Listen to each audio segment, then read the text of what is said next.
mà lên con chinh gì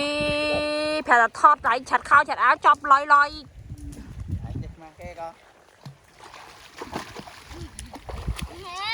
cô nó hận nữa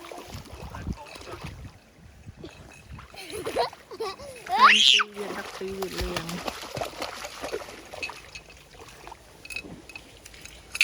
hơi hơi hơi hơi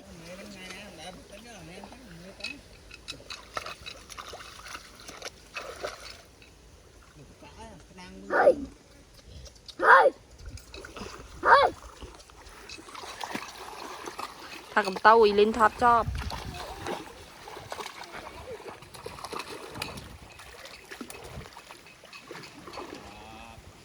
anh muốn trời mới cô mình anh đã bót bót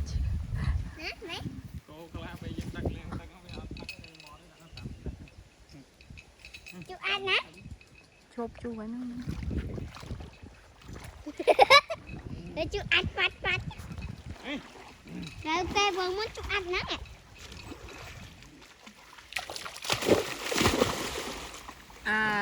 cô anh mấy ngày tao níu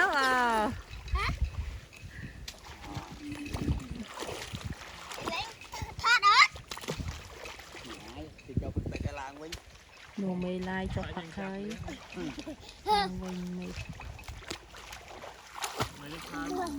đi tập một con ba này đi tập một con chụp thầy ra nữa cho mấy dân tính khỏi chạ sập sụp bạn này mất đăng mà chứ mình chọp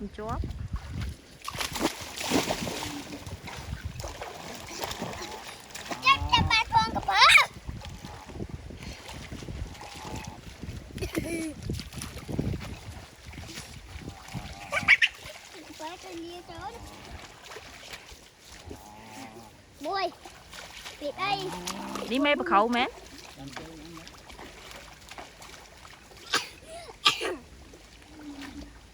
thơm đấy bà khẩu hả mê bà khẩu thơm đấy mẹ mê nó thơm đấy mẹ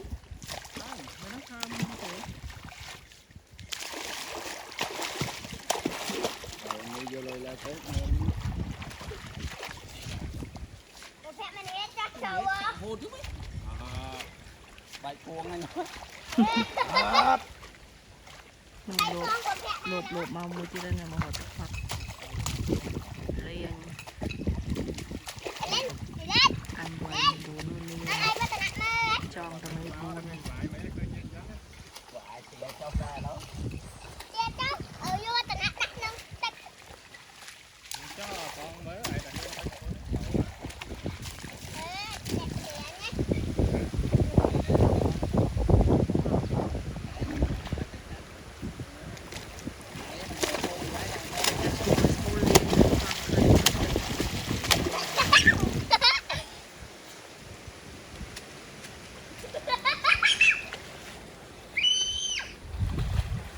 chả small khơi nhăn mà phật tắc phật ấy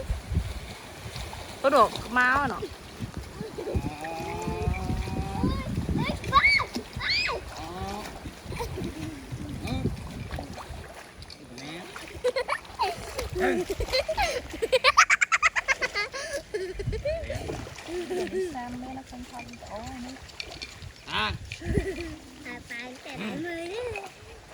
linh vay ngọt lắm quấy mà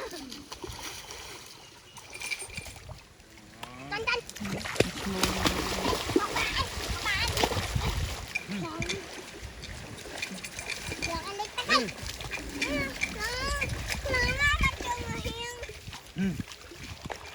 trong kênh xuống là đại gỗ quá đi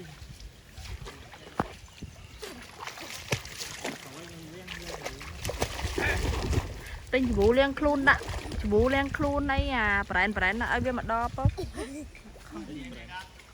tinh brand mình liệp ăn phố ừ mình tay tinh scrap brand mi liệp đã liệp hạt ao này so thì